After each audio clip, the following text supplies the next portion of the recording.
里的盐它有它自己的风味跟这里的面貌。所以这样的一个盐呢，我们把它放在我们的舌头呢，它是会甘甜的，然后风味是多层次的，它不像我们经过了科技，然后把这些盐的风味去除掉了。其实，在很早期，人类呢，其实大致都是使用自然界的一个食物。比如说，我们在恒春半岛呢，早期会比较到海边来取的是一个很重要的人类都需要使用的海盐。而恒春半岛呢，为什么会有天然海盐？最主要是因为它有一片珊瑚礁岩，因为当海水呢，它被带到了这个珊瑚礁岩的坑洞来，海水就装在里面，然后海水它必须要经过长时间的静置，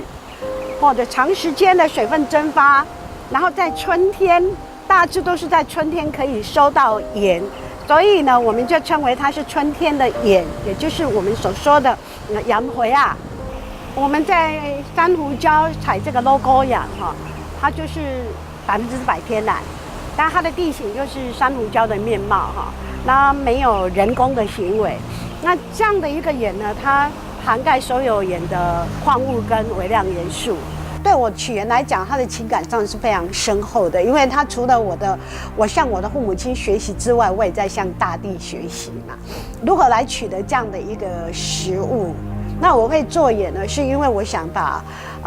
在地的文化找回来，那再把一些食物跟土地跟环境的关系去把它做一个连结。海洋中有很多的东西其实是适合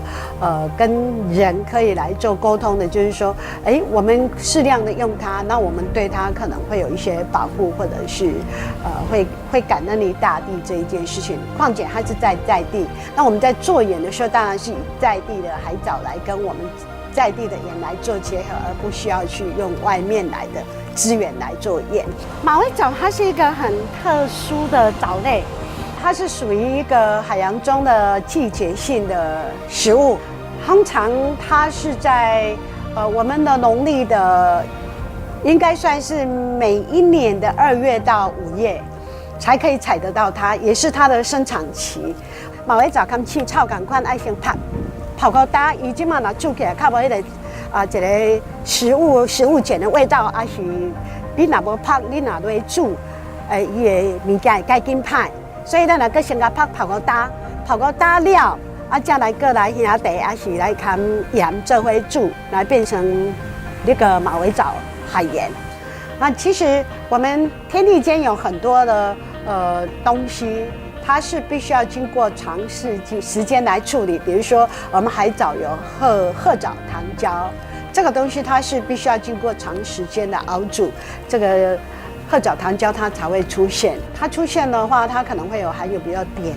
或者是一些比较矿物，必须要经过这样的一个熬煮，才可以有效的把它提炼出来。如果我们是用海藻把它磨成粉那就不是我们要的海藻盐。那煮完的盐呢，并没有办法煮干。这个时候呢，我们可以把煮出来的那个结晶的盐，把它捞出来晒，或者是我们呢用比较慢的火源去把它炒干。手炒海盐在风味上可以表现在地的风土，比如说，这里土地生产的东西它是什么样的一个味道？因为盐全世界都有，那属于我们这个后湾的盐，这恒春半岛的盐。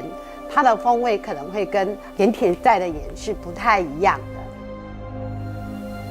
我们整个地球它所制造出来的东西，比如说食物啦，或者是地球它自己本身所要用的这些物质，其实它是有一定时间程序的。可是呢，现在变成说我们的地球还来不及运转，人类要更多。我觉得人类对食物这个部分呢，都不会去考虑到未来。比如说，我们把藻类全部拿完了，然后呢没有留下种，那它明年就没有了，没有我们食物就断了所以我们应该有一个概念，说我们拿足够了，也要为我们食物呢留下了一个种，那我们未来可以永续了。一包盐其实我们看似很简单，从市场买来到我们使用，而它中间的过程，其实我们很少去探究，甚至它所有的细节或生产者对于产盐的季节、环境的洁净等等，其实我们很少会去走入现场了解。我们一直以来都在做相似的事情，也希望大家看到说，其实台湾有更好的食材，这些食材其实要透过我们守护环境来取得，而不是只是它是一张标章。